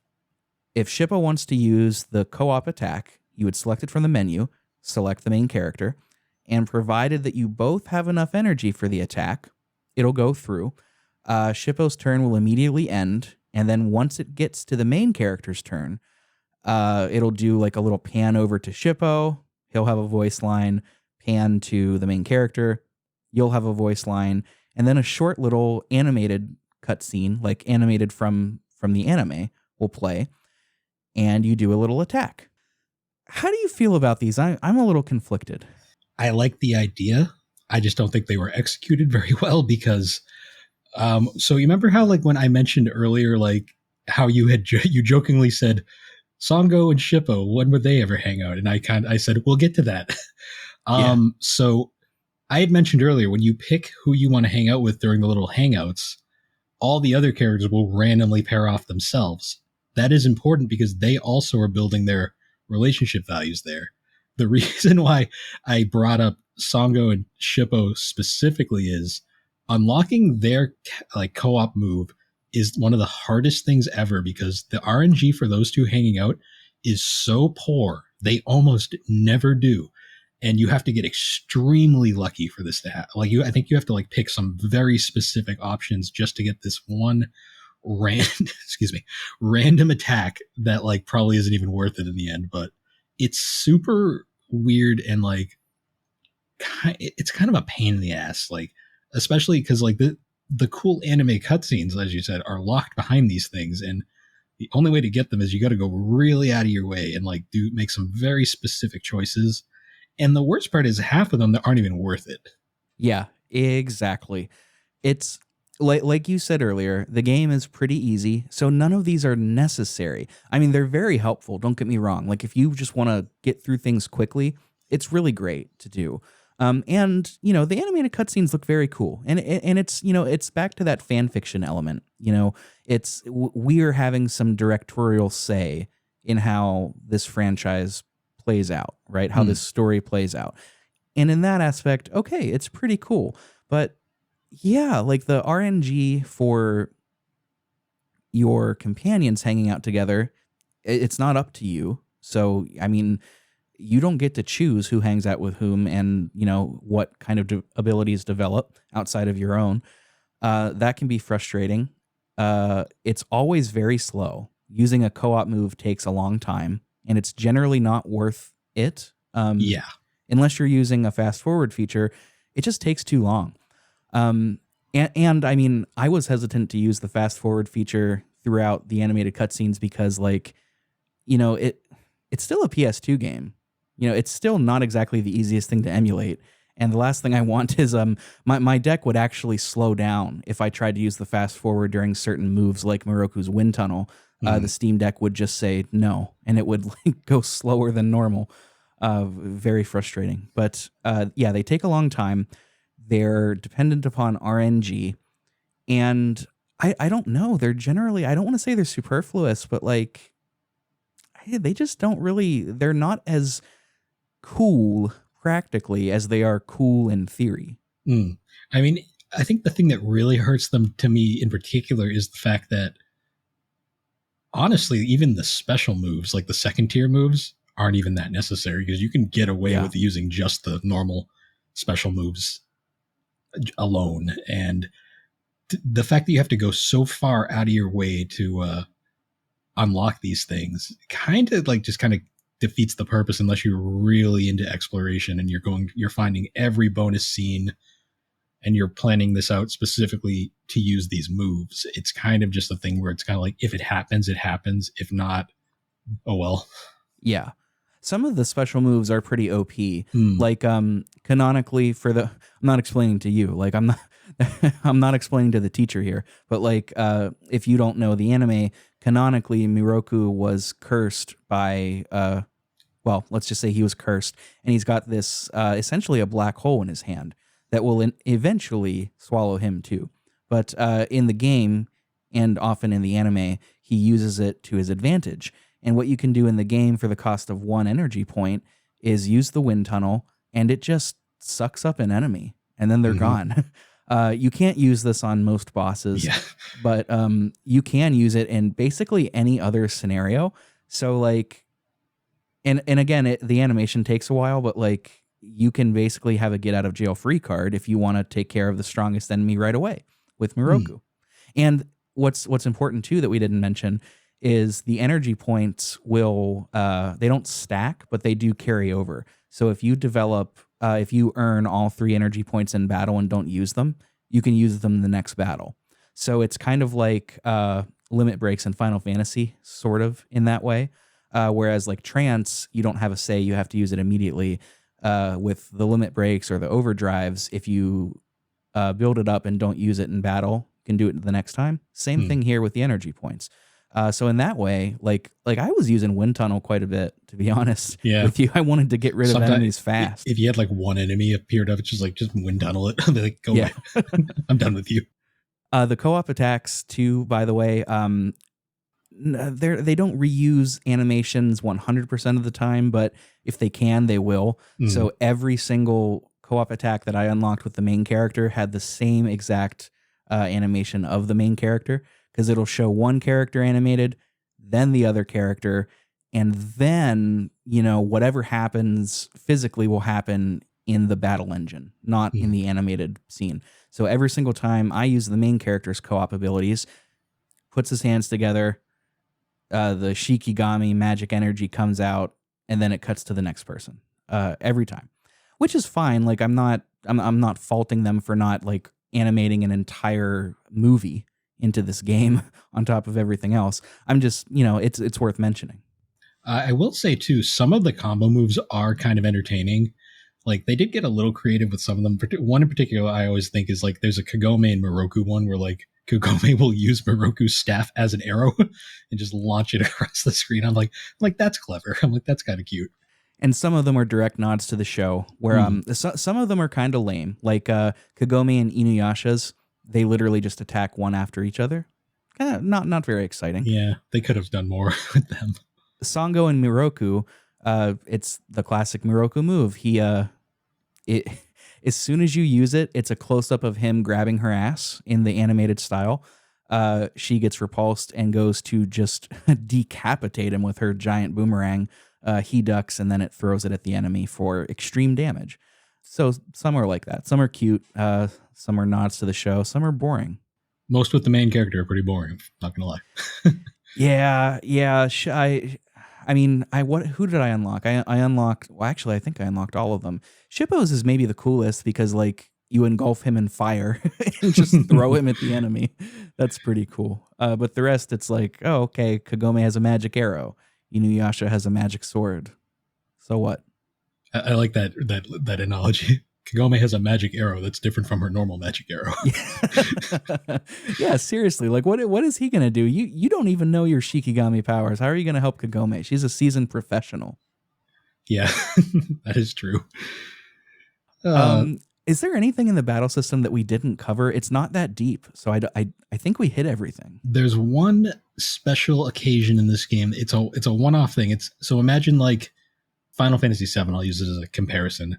The Nibelheim flashback where you get to play as Sephiroth very briefly. There is something similar to that in this game where Shishomaru briefly joins your party, where there's a point where the MC is by himself, and to compensate, because the game is programmed around having 6 party members at all times, to get around that, they make Shishomaru OP as fuck. Right, I forgot about that. And it is very entertaining for like the few, like the one section of the game where you get to play as him. Then he just goes away and you never see him again. Unless you romanced him. Romance in heavy scare quotes. Yeah. Yeah, well, I mean, that's kind of the battle system. That's kind of the whole game. I mean, getting into closing thoughts territory, I think you said it best, Bill, when you said it's inoffensive, but it is otherwise very bland. I mean, it doesn't take risks. The writing is quite poor. The voice acting is quite good, or comparatively good. It's very much fashioned around the expectation that the players, the audience, are going to know this world already, so they don't take any great lengths to onboard new folks outside of very obvious exposition dumps or as you knows kind of dialogue. Mm-hmm. The battle system is very, very slow, but is otherwise, I mean, doesn't do anything objectively wrong. So pretty okay. Yeah, I don't know, man. Like this is a really solid. I forgot to ask you for a rating for this up top. I'm gonna give this this is as 5 out of 10 Myoga fleas as you could possibly be in my eyes. What about you? So nostalgia is kind of a drug sometimes. If I was going to rate this game, I'd probably it's around a 6.5 to a 7 for me, because I do appreciate it for the time it came out. I mean, there wasn't a lot of anime RPGs in America anyways. I gave them credit for trying something more ambitious, and honestly, in hindsight, looking back at it, the fact that Inuyasha of all series got an RPG on the PlayStation, I still find very fascinating, because Inuyasha was always kind of the second tier, more niche anime from that period. And I respect their attempt, but the game itself is inoffensive but highly unremarkable. Yeah. I would say if you are a JRPG fan that wants to get into Inuyasha, start with the show or the manga. If you are an Inuyasha fan that wants to get into JRPGs, start with this game. I mean, it feels like that's what this game was made for. Like, oh, you like Inuyasha? You ever played a JRPG? No? Well, here's one that doesn't do anything spectacular, but will give you a feel for how they work. This is a game that was made specifically for Inuyasha fans, not so much for the average anime fan who was like, I don't think this game is going to get you into Inuyasha if you've never seen it before. If Inuyasha is your favorite anime, like someone like me, this game, I see the appeal, because it's like, oh my God, it's a turn-based RPG based off Inuyasha. This game to me is kind of like, imagine how One Piece fans feel now with like One Piece Odyssey, or like Dragon Ball fans with like Kakarot. It's like, wow, we had an RPG like pretty big. I mean, it's like 15 hours. Like, that's, for 2004 standards, that's not bad. I mean, it's a pretty sizable game, and for the time, I was like, it's like Inuyasha fans got some decent stuff. Yeah. I think that's a good way of looking at it. This game would make me hate the show if that was my introduction to it. I would think it was just the most boring thing in the world, to be perfectly honest. But it's not. Inuyasha is great. Is it your favorite anime of all time? Yeah, it's still my favorite anime of all time. It's even nostalgically, and just like I can still sit down and rewatch it and still enjoy it from beginning to end. Like I fell in love with the characters day one, and I still love all of them even now. This isn't really spoilers for the anime, but I like I said, I'm rewatching it because as a kid I only saw what Cartoon Network or Adult Swim would show me, so I'm rewatching it in order. Some of the earlier episodes, particularly when there's a demon impersonating Inuyasha's mother, I was shocked at how scary some of these scenes could be. Like genuinely creepy, kind of like Sailor Moon too. It's not at all dissimilar to that, where it's like, this is kind of creepy. Like back in the day, like as a kid, imagine, it's really funny because when I was a kid, like saying Inuyasha was my favorite anime, that was like an instant, like put a target on you, because for whatever reason, Inuyasha got labeled as the girly anime. Probably just I've never understood this either. There's a literal womanizer as a main character. I know. I think it's because one of the two main characters of the game is a anime schoolgirl. Yeah. And there's a heavy romance subplot. And I think for whatever reason, the people who haven't seen it were always like, oh, that's the girly show. Why are you watching that? I'm like, have you seen it? People get cut up in the first episode. Yeah, it gets brutal sometimes. Like the character dies episode 1. Like it's pretty, it's a bloody, kind of violent show, honestly. Yeah, I'm into it. I don't know how quickly I'll finish it, but I'm going to do my best to get through it. 20 minutes. It's on Hulu. Anybody, final act as well. Yep. It's all there. Fully on Hulu. The only thing Hulu doesn't have is the 4 movies. And those are technically canon, but they're not canon to the manga. So make that of what you will. I recommend the third one. And the second one to a lesser degree, but the third one in particular, because that's the one that talks about Inuyasha's dad. Oh, cool.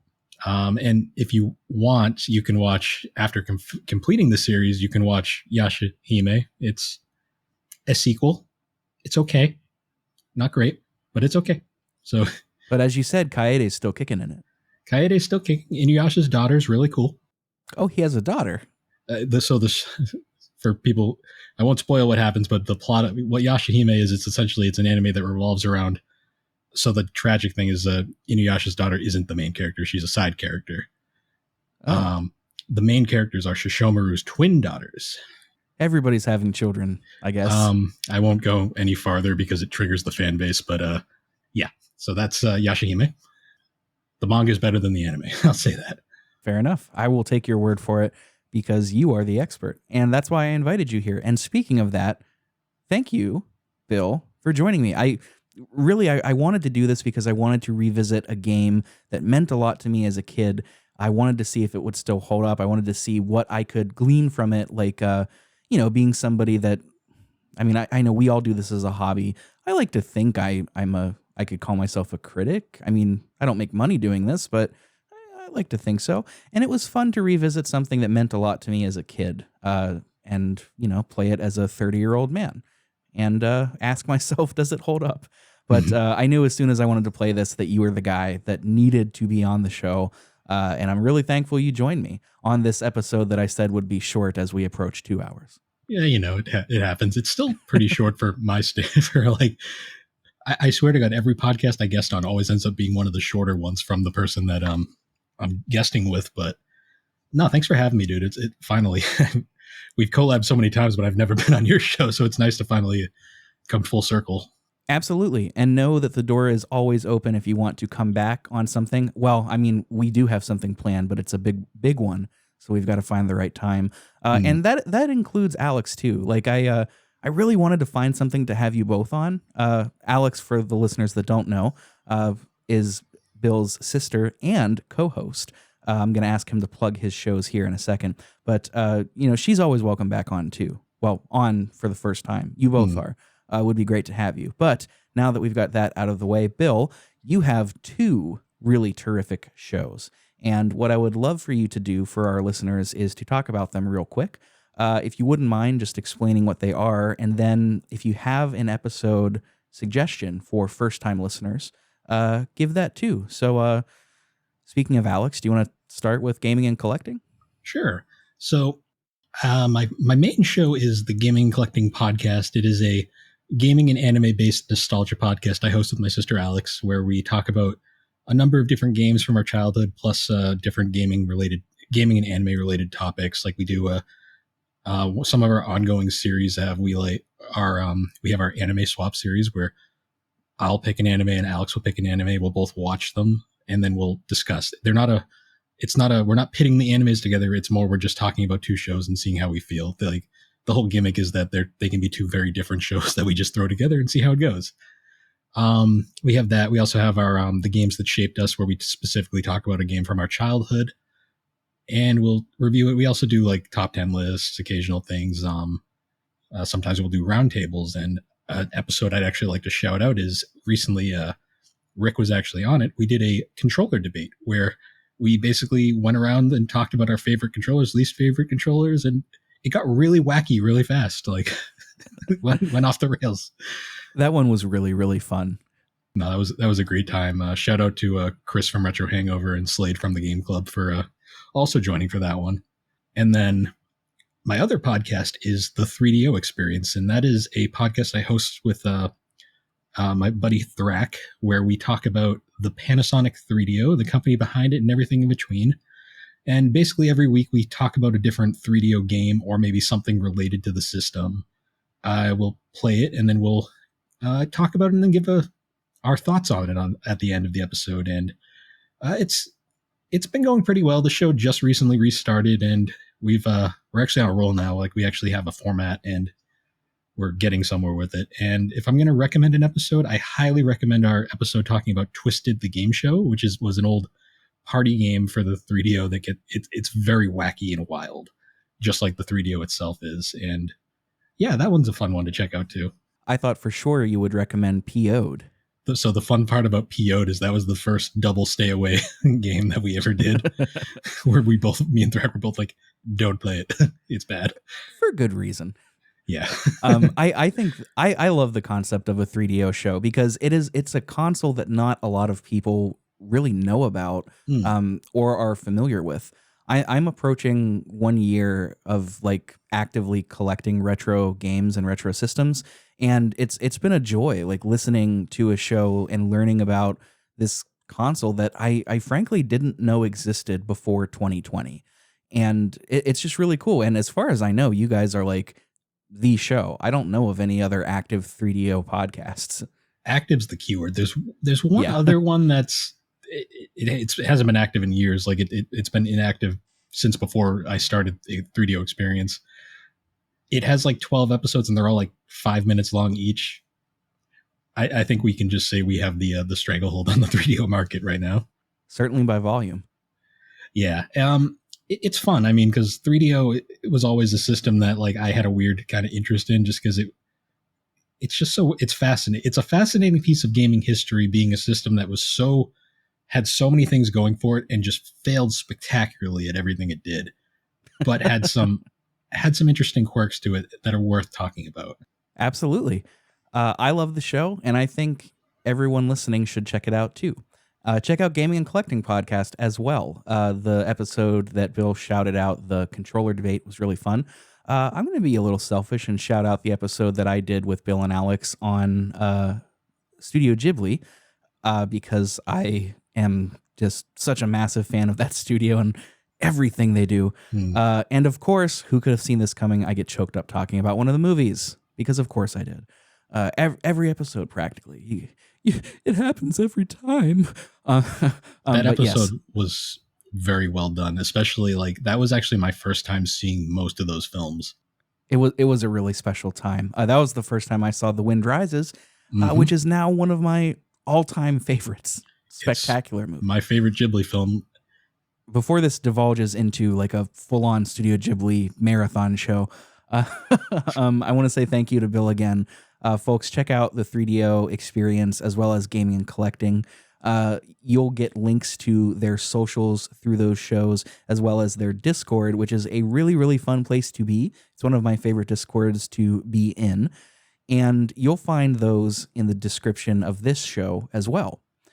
You'll also find links to our socials because, I mean, it's my show. Of course, I'm going to put them in there. Of course I am.